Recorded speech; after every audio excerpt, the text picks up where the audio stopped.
የብዙ ሰዎችን ጸጋ መንገድ ላይ ያስቀረው ኃጢአት ትዕቢት ይባላል። ኬርፉ ብዙ ነገሮችን ሲታገስ አውቃለሁ እግዚአብሔር እኔንም ስለታገሰኝ ብዙ ትዕቢትን ብዙ አይታገሳትም እግዚአብሔር። ለምን እንደሆነ አይገባኝም። አይ ቲንክ በጣም ወደ ላይ የተነጣጠረች ሳትሆናቀረው አሁን እግዚአብሔር አሁን አንዳንድ ጊዜ ፌር ነው ይሄ ነገር ምናምን ትላለች። አሁን ዳዊትን ውሰደው አላበረታታችሁም? ዳዊት ያለፈበትን እንድታልፉ ማረኝ ሲል ይምረዋል። ናቡከደነጾርን እኮ ማረኝ የሚልበት ደቂቃም አልሰጠውም። ይህቺ በግርማዬ ለግርማዬ ደግሞ እግዚአብሔር አስጠንቅቆታል። በጣም በህልም አስጠንቅቆታል። ታላቅ ስትሆን ተጠንቀቅ ምናምን ብሎ እግዚአብሔር አስጠንቅቆታል። እና ይህቺ ለግርማዬ ክብር በጉልበቴ ብርታት የሰራዋት ታላቂቱ ባቢሎን አይደለችምን ሲል ጎን 7 ዓመታት ከዱር እንስሳት ጋር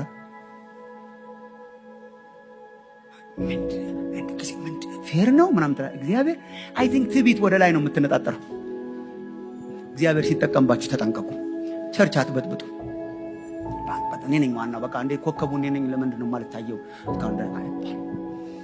እኛ ከዋክብት ምናበራ ከዋለ ነው የሚያኮከብ ኢየሱስን ለማሳየት ኦልዌይስ ሁል ጊዜ ፋሲኔት ያደርገኛል የዮሐንስ መጥምቁ ህይወትና ስብከት ኦልዌይስ ማለት ከሴቶች ከተወለዱ ብሏል እኮ ኢየሱስ። ከሴቶች ከተወለዱ ሁሉ እንደዚህ አይነት ሰውዬ አይገኝም አለ ኢየሱስ። እንዴ ነቢያት ሁሉ ተነስተው ነው የተነበዩት። እሱ ነብይ ነው፣ ግን ስለሱ ራሱ ትንቢት ነበር። በትንቢት የተነሳ ነብይ እሱ ነው። ኤልያስ ይመጣል ተብሎ በኤልያስ መንፈስ የመጣ በጣም ሰሞኑን ራሱ ስለ ዮሐንስ በጣም ብዙ አውርቻለሁ። ምን ያልገለባበጠው ነገር የለም። ቡልዶዝ ነው ያደረገው የኢየሱስን አገልግሎት። ቀና እያደረገ በቃ ከፍ ያለውን ዝቅ ያለውን ከፍ። የማይሰማው የለም። ፈሪሳውያን ሁሉ ይሰሙት ነበር። ሄሮድስ ራሱ ይፈራው ነበር ይላል። ይፈራውና ይጠባበቀው ነበር ይላል። አም ፊውሪየስ ነው ሲናገር። ሰው ሁሉ ማለት ንስሐ የማይገባ የለም፣ የማያጠምቀው የለም። እና ማን ነው የሰው የሚል ክርክር በጣም ነበር። ማን ነው የሰው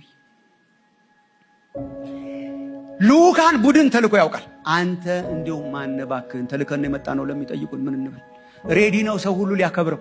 አንተ ክርስቶስ ነህን? አይደለም። አንተ ነብዩ ነህ ፕሮፌት? አይደለም። መልስ መስጠት አለብን። አንተ ምንድን ነህ?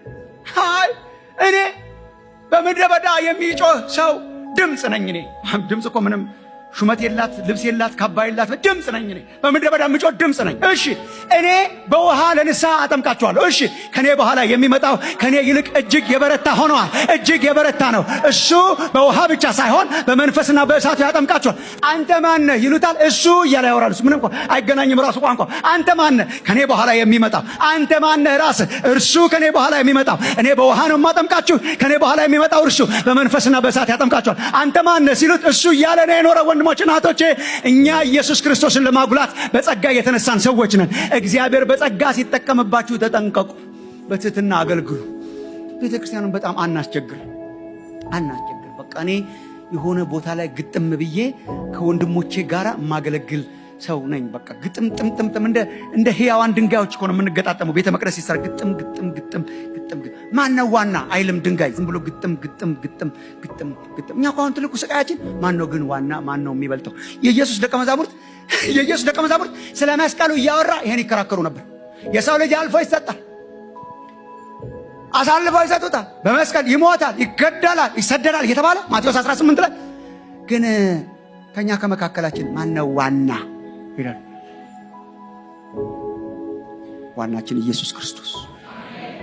መሪዎቻችን እግዚአብሔር የሰጠን የሚገዙን መሪዎቻችን ሐዋርያት፣ ነቢያት፣ ወንጌል ሰባኪዎች፣ እረኞች፣ አስተማሪዎች አቢዩዝ ስለተደረገ ወርውረን አንጣል። ከዚያስ እነሱ በሚያሰማሩን የምናገለግል በጸጋ ስጦታ የምናገለግል አገልጋዮች። ከሰው ዋጋን የሚጠብቅ ህዝብ አትሆኑ። እኛ ደሞዛችን አሁን አይደለም የሚከፈለን። በነገራችን ላይ እኮ ደሞዝ እኮ አሁን አይደለም፣ ደሞዝ እኮ መጨረሻ ላይ ነው።